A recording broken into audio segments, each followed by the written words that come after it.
What's the worst WhatsApp thing that you've ever seen? Is this it? Is this the worst farrago in WhatsApp history? No. Not even close. Not even remotely close to the worst WhatsApp farrago that has existed or that you could possibly imagine. This is a non-WhatsApp story. Come on. I give you the fact that it's Roy Keane who is the star of the WhatsApp. This is not like some commoner garden, mediocre sports person, some American footballer who's got roid rage. This is actually one of the most explosive volcanic personalities in world sports history. Yeah. He's up there with Maradona in terms of volcanicity, whatever that word is. It's high profile. It's not bad. Stephen Ward has done nothing wrong in his WhatsApp voice message. He has done nothing wrong. He's told the story. He's told his version of events. As truthful as he has heard it, like as far as he's aware, everything he's said is accurate. In fact, after listening to the WhatsApp clip, Stephen Ward would make a pretty good journalist. He'd be an excellent reporter. It was facts, facts, facts. No editorializing with tone. Maybe a little bit of editorializing with tone, but not too much editorializing with tone. And it was accurate. It was informative. It was entertaining, and it was thoroughly by the book. It was fair game, and his friends screwed him over. Stephen Ward has done nothing wrong here. Okay, so I mean, mostly what you say is true. He's committed no crime. This is the victimless, absolutely victimless crime. I mean, you know, we'll get into Harry Arter and Roy Keane and their relationship in a couple of minutes' time. But also, Keane backed down from a confrontation.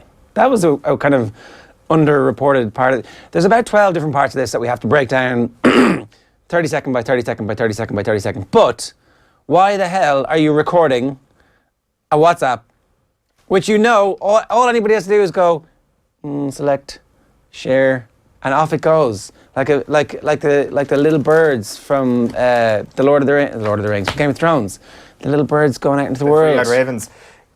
Because you're excited. You've just seen one of the He's not excited. He's calm. He's reporting. It's post-fact. It's like, here, Wardy, what's going on there? What's the story with that? Like, this is all a bit weird, isn't it? Why is Arthur gone from the squad? His reporting. But it must have just been in the last couple of days, because it only happened yesterday. Yeah, no, absolutely. He thought that he was in confidence. He thought he could trust his friends or whatever WhatsApp group he was sending it to. He thought wrong. It was a little bit naive, but that's as far as I would go. That's as completely... And to say that Stephen Ward owes them an apology, to say that Stephen Ward has apologised, is a nonsense. Why are you apologising, Stephen? Well, you know, I mean, you're breaking the emerge of the camp. To save yourself. You're breaking the emerge of the camp. The camp is supposed to be sacrosanct. Fights happen all the time, and the camp is the camp, and like no one is really supposed to know what goes on. Now, we all know that's a lie. We know everybody is telling everybody everything. But if you are telling them that, tell them like in a Snapchat or something, or like what's the other one, the new one that everybody's using? Instagram? No. You talk amongst yourself there for a minute, and I'll find a Telegram. Oh yeah? Oh yeah. I actually don't know what Telegram is.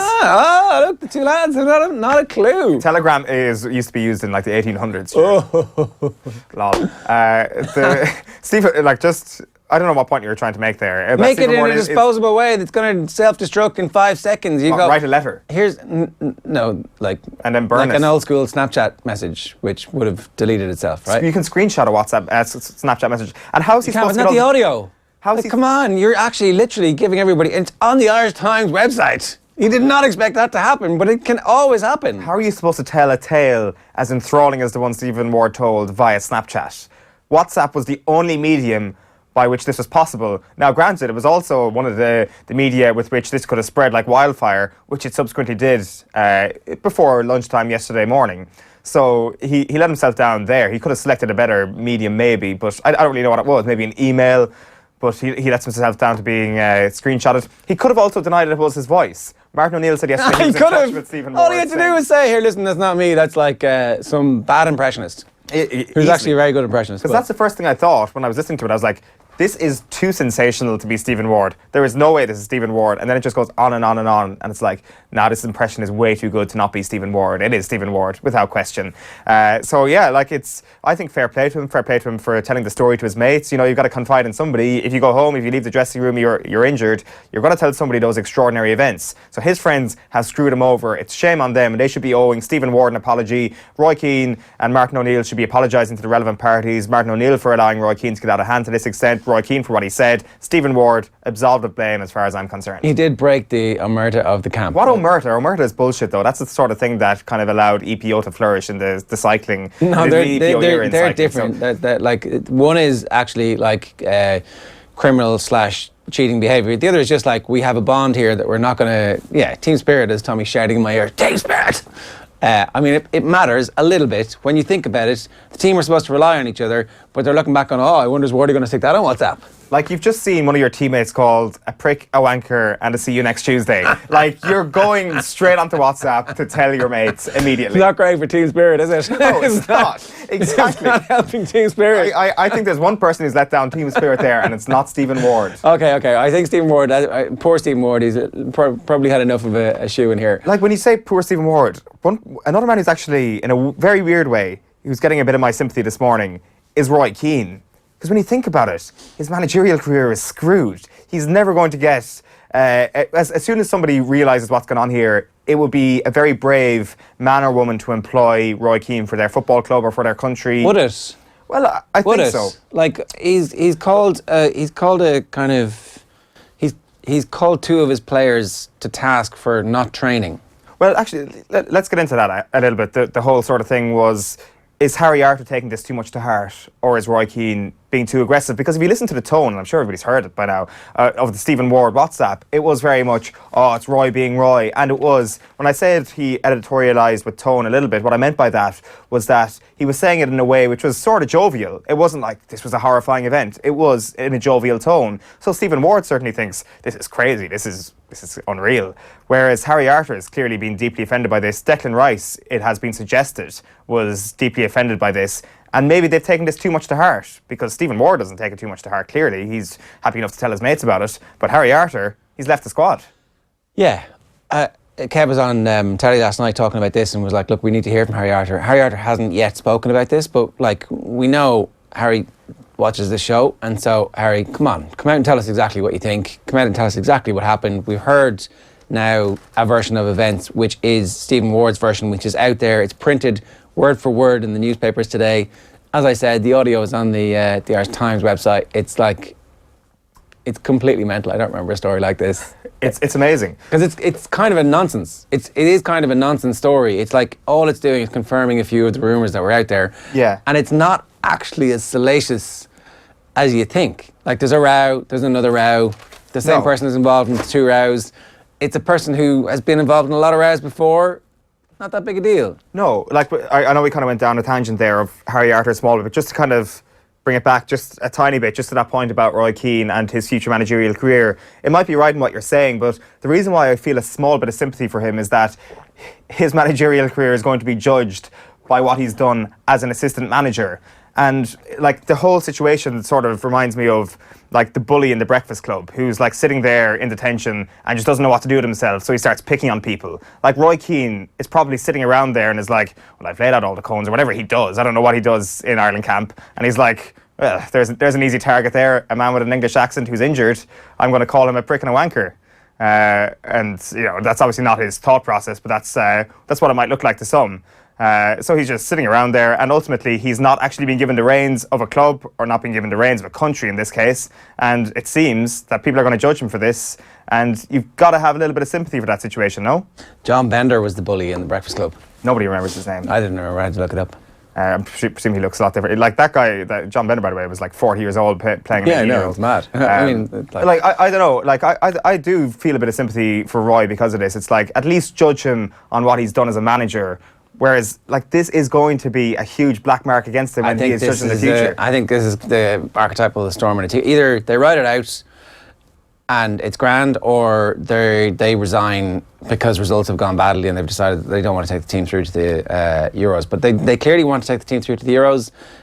O'Neill was pretty defensive yesterday. He was saying that he's bringing loads of players through. He was saying that he's giving loads of new caps to young players.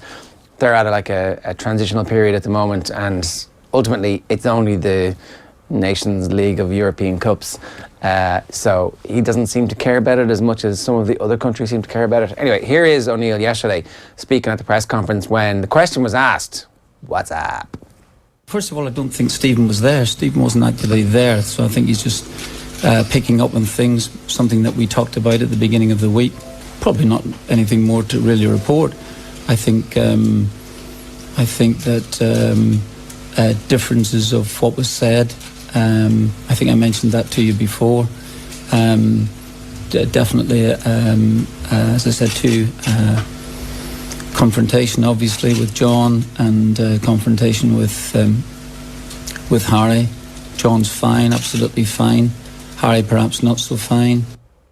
Now, here's the press conference. I've been long promising you this. I've been teasing you about this. We might just roll straight from this into a bit of audio from Brian Kerr speaking last night. If you pay attention, there's about 5.5 minutes here of audio. The first 5 are Martin O'Neill, and then there's a 30-second suturing of how bored people are with the stories about Brian Clough. Stop doing this. Here you go. Martin, can I ask you about the WhatsApp audio that came out this afternoon, allegedly detailing the bust-up between Harry Arter, John Walters and your assistant Roy Keane during the summer? Yes. What would you like to say about it? First of all, I don't think Stephen was there. Stephen wasn't actively there, so I think he's just picking up on things, something that we talked about at the beginning of the week. Probably not anything more to really report. I think that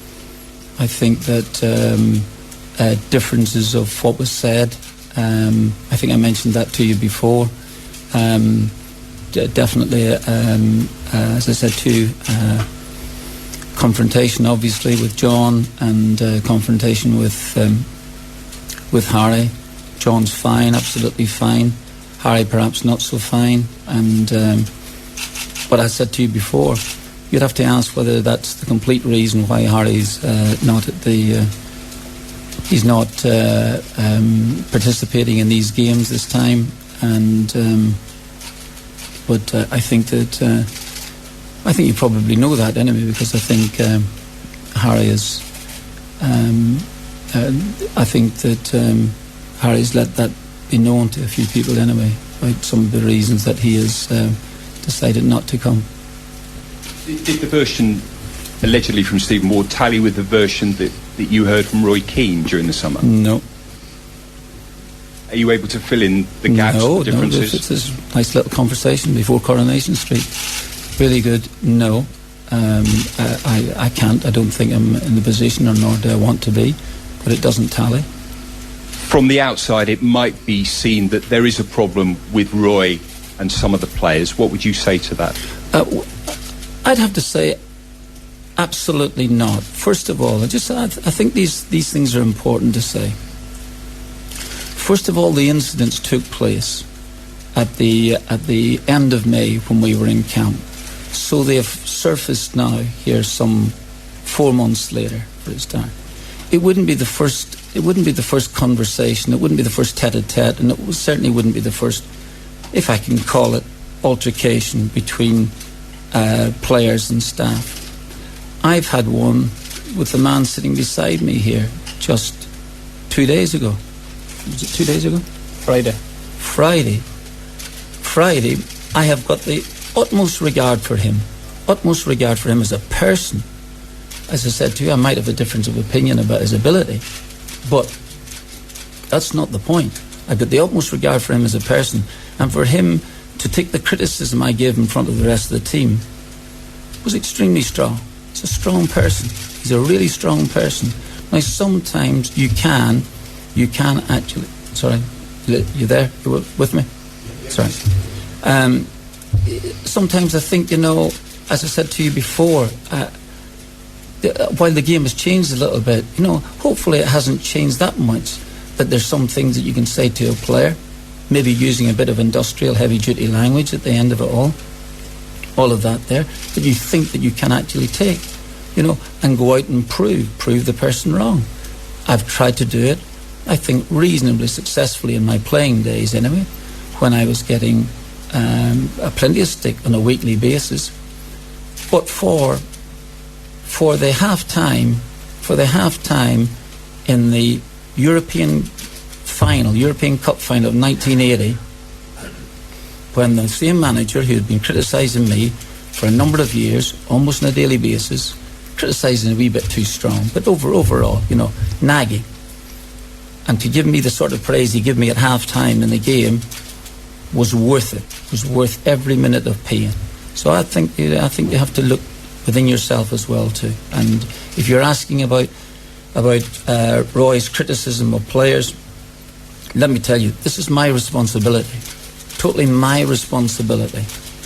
Absolutely and utterly. As every single kick that the players make, every save that's made, every corner that's conceded, every goal that's scored is my responsibility as a player. So I'll take full responsibility for what has happened there within this camp. At the end of that bit, he talked about his experience of being constantly criticised by Clough, only for Clough to turn around at half-time in the European Cup final and to shower him with a little bit of praise and how he felt in the immediate aftermath of that. Now, it's not the first time that Brian Clough has come up in a Martin O'Neill press conference. It really isn't the first time that he's come up in a media appearance. You think back to I've got the 2 European Cups to, was it Vieira and the Italian centre-back who was player of the World Cup in 2006, Cannavaro. So anyway, last night, in the midst of the whole debate and conversation, Brian Kerr was on telly on Virgin Media Sport, and he just took a little moment to tell everybody what he thinks about the constant, repetitive discussion of Brian Clough in the context of Irish football in 2018. Are unsavoury and not the right thing that should be happening around our team. One other thing I'd mention is the number of times that Martin O'Neill goes back to his playing career and the management of style of Brian Clough, I think at this stage is farcical. It's 40 years ago and it has very little relevance to the current requirements of modern management, in my opinion. He shouldn't be referring back to him and how Brian Clough did his business at half-time or how he spoke to the players. The game has moved on now, and I don't think that's at all relevant to this situation. That's a great photograph, all the same. I mean, it's a great story. Like, Martin O'Neill has had a brilliant football life. Just at the moment, he's having some difficulties with what it means to be an international manager for Ireland. Yeah, and it doesn't mean that you can't learn some things from Brian Clough. You can't learn some things from your playing career. But you've already learned them. Exactly. And it's the over-egging of them. It's like if he was mentioning all this stuff and Ireland were winning and everything was going really rosy, like then you start talking about the Clough thing and you're like, well, that's why things are so rosy, because he's learned from the best, but things aren't, and now we're just getting a little bit pissed off with the repetition on that end of things. In a couple of minutes' time, we're going to have a wardrobe change and we're going to be joined by, or unless you had a good night last night, did you? In a few minutes' time, we're going to be joined in the studio by Mortras and Ukalik to look back on the 2018 GAA summer. We're going to be handing out some awards as well. First, though, here's Miguel Delaney on last night's football show, speaking about Ireland's history of allowing managers to stay on for one campaign too many. It's always felt like every manager has had one zombie campaign where it's all kind of pointless because their effect is run out. It happened with Hand, he probably should have gone before. Charlton should have probably gone after 94, and which that ended so badly at the end of 1995 with all those defeats. Mick McCarthy probably should have gone after 2002, although fair enough, there was obviously so many mitigating circumstances there. And Trapp should have gone after Euro 2012. And it now feels the same, that, I mean, a 5-1 defeat to Denmark, that really should have been the end of maybe this regime, because it did seem at the time something was broken. And it is even, I mean, for anyone that's kind of, suppose, thinks this is, the new way of looking at things, and it's a shame we don't give people time anymore. I don't know whether that stands up, because if you look at basically any other country or most other European countries and the way they'll deal with managers, I mean, I think the lifespan of international managers is usually only one cycle, or at best two, which is, I suppose, one European Championships, one World Cup, and then there's a natural acceptance. Well, okay, we'll try something else because there has to be some sort of difference. So I think we're one of the few countries, bar those where you have a kind of a Yogi Löw situation, we're one of the few countries that allows these things to go on so long and to develop into these, as I said, zombie campaigns. And it's impossible not to think this could be a zombie campaign. I mean, I'm at the moment, I'm quite fearful of 3 or 4 bad defeats in this Nations League. Speaking of Irish players, let's go to Poland and join Philip Quinn of the Irish Daily Mail this morning. Philip, 24 hours on after another interesting, entertaining soap opera, 24 hours in Irish football history. Have there been any further developments on what happened yesterday? Well, not that I'm aware of this morning, because I'm in the old town here, in a hotel in the old town, and the team I'm not quite sure what hotel they're billeted in, but it's a long time since journalists actually stayed at the team hotel. That practice stopped with Mick McCarthy, funnily enough. So we're kind of out of the loop a little bit, but we'll be picking up the thread of the story today. No doubt there'll be more. Actually, we might actually have a football match today. I was just saying to a colleague last night, we actually, I think in all our stuff at the papers this morning, I don't think anybody actually mentioned that there's an international match on today. It was all, as you say, a soap opera. And actually, Martin O'Neill made a reference yesterday to Coronation Street in this press conference last night. And I remember thinking, Coronation Street is not a patch on this soap opera. It does feel like it is a little bit of soap opera that ends with the football match tonight, and then the stories kind of disappear because the squad breaks up and everybody goes back to the day job of reporting on the rest of the football world, and that actually this storm, the 24 hours that we've been through, is probably as squally as it's going to get for Roy Keane. I suspect that won't happen actually in this case. You're right. In theory, it should happen. We play the game, we pack our bags, everybody goes home, and we wait until 4 weeks' time for the October doubleheader. But this is going to bubble along, I think, for a couple of reasons. A, because O'Neill said last night that Keane was going to show some act of conciliation, contrition, apology towards Arthur when we get back. So we're going to be pressurising the FAI to find out when has that meeting happened, has it happened, what did Roy say, what did Arthur say, is Arthur coming back? So that's one element to it. And then you have the Declan Rice element to it as well, because again O'Neill has said that he expects Rice to give an indication, a firm indication in the coming days as to his intentions international-wise. Now maybe Rice is having a look at all this and thinking, do I want to be part of this soap opera or not? So there's a couple of things that are going to bubble along.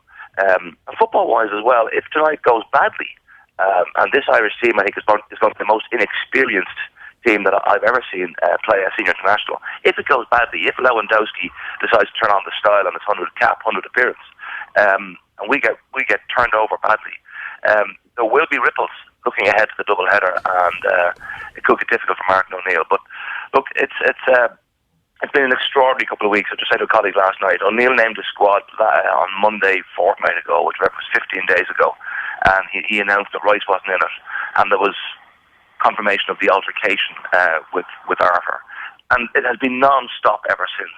I've never known anything like it, and this isn't a word. We're not going to. Well, sorry, I was in Saipan. It's almost being Saipan, like almost, but we're dealing at things that are at a much lower level. Nations League and a friendly in Poland don't compare to the World Cup finals.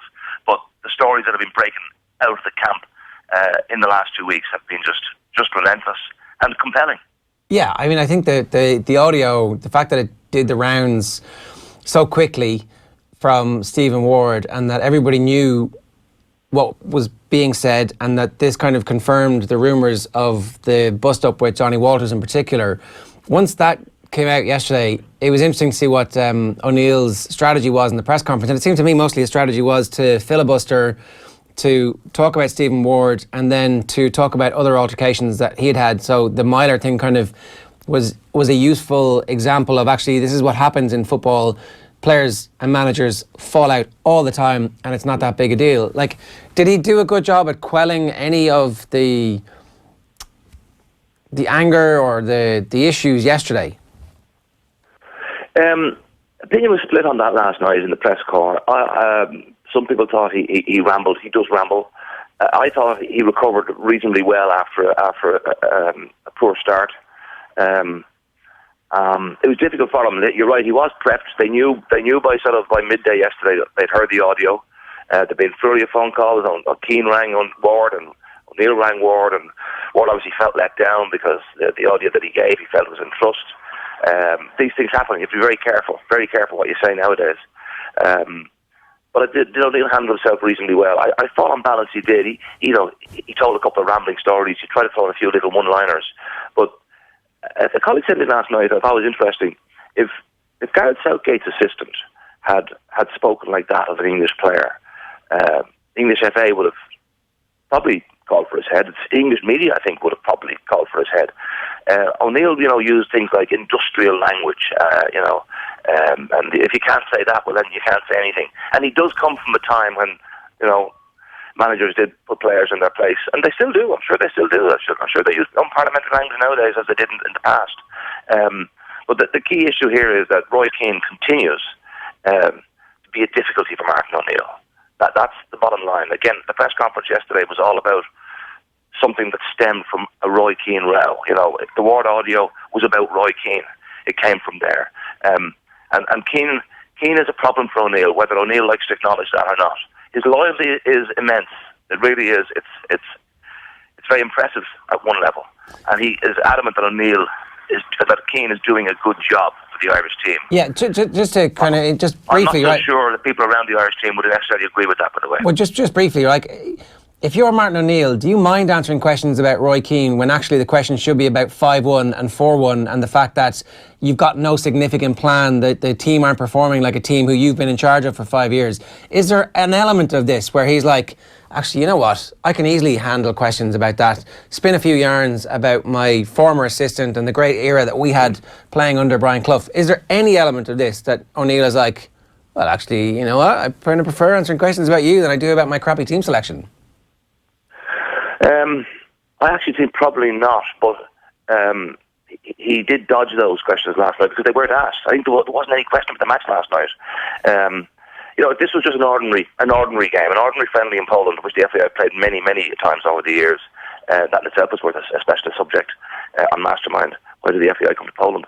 But if this was an ordinary humdrum friendly, I think O'Neill would have been, you know, much more in the spotlight about those two last results. Yeah. Whereas the Keane thing enabled him to deflect that and get away from it. He had to deal with Keane though last night. He couldn't have come in and said, and I actually thought last night he might have come in and maybe issued a small statement and said, look, the FAI are aware of an audio, we're handling it from within and making note of the comment. But in fairness, he did actually take questions on it. So I give him a bit of kudos for that. But there was no talk with the game. Last thing, sorry, is that Stephen Ward wasn't part of that squad, so he didn't witness any of this firsthand, and O'Neill was at pains to point out that he had a different version of events. He wouldn't go into that. That was the bit that it was a conversation before Coronation Street. He was quite vague. He just said it didn't tally, and he just said, no, that's not my version of events. Because he's getting Roy Keane's version of events. Yeah. And again, in relation to Ward wasn't in those squads, so he was only picking up hearsay from fellow players. So there is a little bit of confusion as to exactly what was said by Roy Keane. But we do know that Keane is going to offer some form of conciliatory gesture towards Arthur. And let's see, does Arthur get back in the squad for the next games? And let's see, does Stephen Ward get back in the squad? O'Neill said he would still consider him based on ability.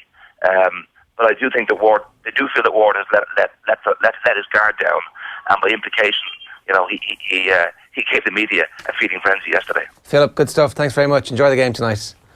Thank you. Philip Quinn on the line from Poland there. Obviously, it has been a fairly remarkable 2 weeks when you think about it in those contexts. Squad's name. Ooh, Declan Rice not in the squad. What's going on here? Ah! Boom. Another bomb. Boom. Another bomb. Boom. Yeah. A WhatsApp audio message? What? I'm not going to lie, when I picked up the papers on that Saturday morning, probably 2 weeks ago at this point, and Martin O'Neill had done those interviews talking about an altercation and saying that, you know, Declan Rice may or may not have a decision to make, I didn't think it would explode into the thing that it has become. I didn't think that either of those two stories would run, and we just don't know when it's going to stop. Is Declan Rice going to make a decision on his future before the end of the year? Maybe not. Is he going to make a decision on his future next year? Maybe not. Maybe I think the Declan Rice thing just goes on and on and on. Anyway, I do think it's an important point that Ward wasn't in the squad, so obviously this is what he's being told by person or persons unknown. I've got a feeling Stephen Ward's sources are quite good, Ger. Like, why wouldn't they be? What's the story, Roy? If you've got a problem, say it to my face. Don't effing walk off. He was like, I do have a problem. You're not training. You're getting soft. It's no wonder Dyche doesn't play you. You're effing always looking for an argument like you are now. No, Roy, says Johnny Walters. I mean, kudos to Roy Keane for his bravery in going head-to-head with Johnny Walters, because I wouldn't. Johnny Walters is a silent assassin. He will wait, he will stare you down, and he will kill you. That's what happens, I think. And he's one of my favourite Ireland players of all time for that. It's like, you will be in physical pain if you play against Johnny Walters in a match. He will kill you. Unless you've got the aura of invincibility like Roy Keane to well, I just think, here it goes, right? No, Roy, you're the one trying to cause an argument, and apparently they were squaring off to each other and having it off and had to be pulled off each other. All the lads were grabbing Johnny away from him. Johnny was going to kill him. That's the consensus of the eyewitnesses to the Roy Keane versus Johnny Walters spat, right? Roy brought up something about when they were at Ipswich together. They had a falling out as well. You're threatening me again, John, like you did at Ipswich. And Johnny was like, yeah. Are you going to be a shithouse again and send me my fine in the post rather than say it to my face? More of that, please. More calling people shithouse. I mean, I'm not going to lie. We had heard that there'd been an incident and that the word shithouse was used and that it was used to Roy Keane by Johnny Walters. I mean, you're like, fair play to Roy Keane for going up against Johnny Walters. Fair play to Johnny Walters for calling Roy Keane a shithouse. Yeah. And putting it out there that Roy didn't actually just ban him or fine him to his face, that it was like, what's your home address there? Why do you want my home address? You sending me a card? No reason. I didn't send your home address, Johnny. What's your home address? It's like, whew, and the letter arrives and goes, I'll find you 2 weeks' wages. The story goes that like Johnny Walters is taking off his watch in the office because he goes into him and says, I want to get a transfer. I'm getting out of this crappy little backwater that is Ipswich. I mean, he loves Ipswich now, but like that's the story at the time. And then he's taking his watch off and that they're head to head. And then he finds him and sells him. And they made a lot of money. It blows over for a few days. And then they fly out to France. And in France, Johnny's sitting bored in his hotel room. I was going to text Roy. You know. And it's not like, you up? It must have been a flat stage in the Tour de France that day. There wasn't anything good on TV. It's not a Netflix and chill invite. No, that would be an extraordinary twist in this tale. It blew over for a few days, and then they flew to France and listen, Roy, I'm in room, whatever, if you want to come up. You've obviously got something on your mind that pisses you off about me because it's causing tension in the squad. Let's talk it out. Roy writes back, nah, I'm just here to help players, people like you. And then this is brilliant. People like you, ... Just stay out of each other's way. You don't need to reply to this message. You don't need to reply to this message. It's like, I'm having the last word. Don't even try. You have to send back an emoji, don't you? Like just a thumbs up, clown face. Thumbs up, or just reply saying K. And that would have really kind of pushed him over the edge. Oh my God. The door then. Then the rest of the bit is the Harry Arthur. Like, Harry Arthur is actually on the treatment. He's getting treatment. In this story, he's getting the treatment. He's to climb off the treatment table where he's being treated for his injury. Is the physio in on this? I don't know. Who else was in the room? That is the question. And then who is in the corridor?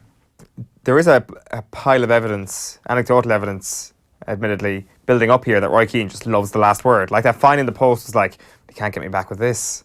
The don't reply to this message is quite a straightforward way of saying I'm getting the last word on this. And it's obviously something that he enjoys. Some of the great debaters just have to get the last word, and maybe that's what Roy Keane is. Maybe he just loves winning arguments. OTBAM is live with Screwfix.ie, championing the trade with the choice of over 20,000 quality trade products. We hope you've enjoyed the show this morning. I have enjoyed the show this morning. I'm living the dream. Like, we're all living the dream as Irish football fans right now. This is as good as it's ever going to get. It's interesting too that Philip Quinn thinks this will continue to, like, there's a fairly easy navigation from Martin O'Neill's, like, look, Roy, this is becoming an issue. You need to solve it. You caused it. Go meet Harry Arthur and make sure he's back in the squad. That fixes that, right? That's what happens then. Declan Rice comes back. Suddenly everybody's delighted, and this whole period disappears, right?